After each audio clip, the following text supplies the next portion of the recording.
ఆ రోజులతో వాళ్ళే ఒకటి జగన్ మంచోడు జగన్ మంచోడు అది సరివేనా? జగన్ ఆస్తులు లాగేసుకుంటాడు, జగన్ మీ పొలం దొబ్బేస్తాడు, జలం మీ ఇల్లు లాగేసుకుంటాడు. ఇవాళన్నీ వాళ్ళ నోటితో వాళ్ళే కడుగుతున్నారు కదా మొత్తం అంతా. లేదు, జగనే ఈ పథకం, ఈ సర్వే ప్రారంభించినోడు జగన్, ఇది చేసినోడు జగన్, ఈ మంచి చేసినోడు జగన్ అని మొత్తం చెప్తున్నాడు కదా. వాళ్ళే చెప్తున్నారు.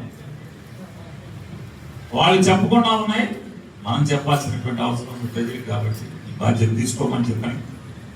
మరొకసారి మీ అందరికీ విజ్ఞప్తి చేస్తూ మరొకసారి జోగి రమేష్ గారిని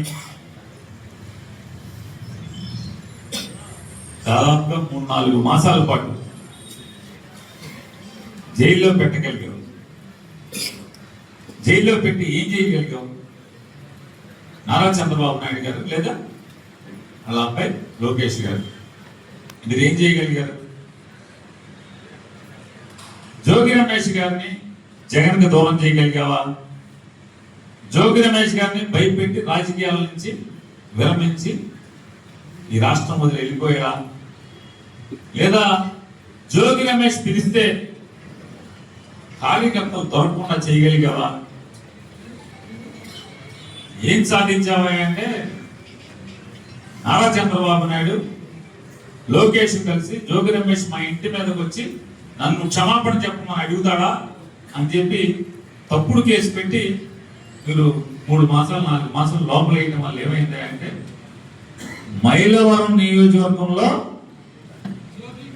2 సంవత్సరాలు నిండేప్పటికీ వాళ్ళ ప్రభుత్వం వచ్చి 2 ఏళ్ళు నిండేప్పటికీ ఇంకా 3 ఏళ్ళు ఉండగానే మైలవరం నియోజకవర్గంలో ఏ పరిస్థితుల్లో కూడా జోగి రమేష్ గెలుపుని ఆపగలిగేవాడు ఎవడు లేనంత సానుభూతి కార్యకర్తల్లో కట్టడిని తీసుకురావడం అనేది ఎవడో అయిందంటే ఆ తండ్రి కొడుకుల వల్ల.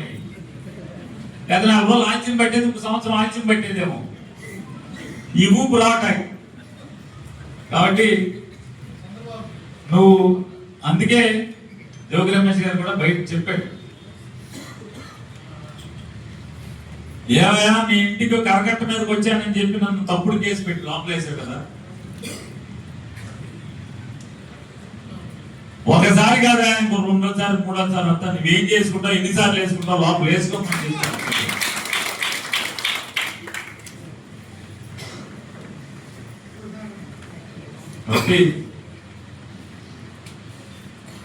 నష్టం అంటే అరెస్ట్ అనేది, అరెస్ట్ ద్వారా వచ్చినటువంటి కష్టం, మనోవేదన జోగి రమేష్ గారి కుటుంబానికి కానీ లేదా ఇక్కడ ఉన్నటువంటి వైఎస్ఆర్ కాంగ్రెస్ పార్టీ కుటుంబానికి కానీ ఆ కష్టం నష్టం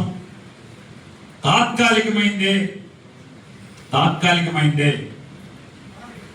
పౌర్ణమి రోజు గ్రహణం పడితే ఆ నిమిషం 2 నిమిషాలు 3 నిమిషాలు 5 నిమిషాలు పట్టే చీకటి ఉంటుంది. కానీ ఆ గ్రహణం వినగానే ఎంత గొప్పగా వెలుతురు వస్తుందో ఖచ్చితంగా మైలవరం నియోజకవర్గానికి జోగి రమేష్ గారికి పట్టిన గ్రహణం పట్టింది, పోయింది. ఇక రాబోయే రోజులంతా కూడా ఉన్నమే వెలుతురులోనే మన ప్రయాణం ఉంటుందని చెప్పనేది ఖచ్చితంగా మీరు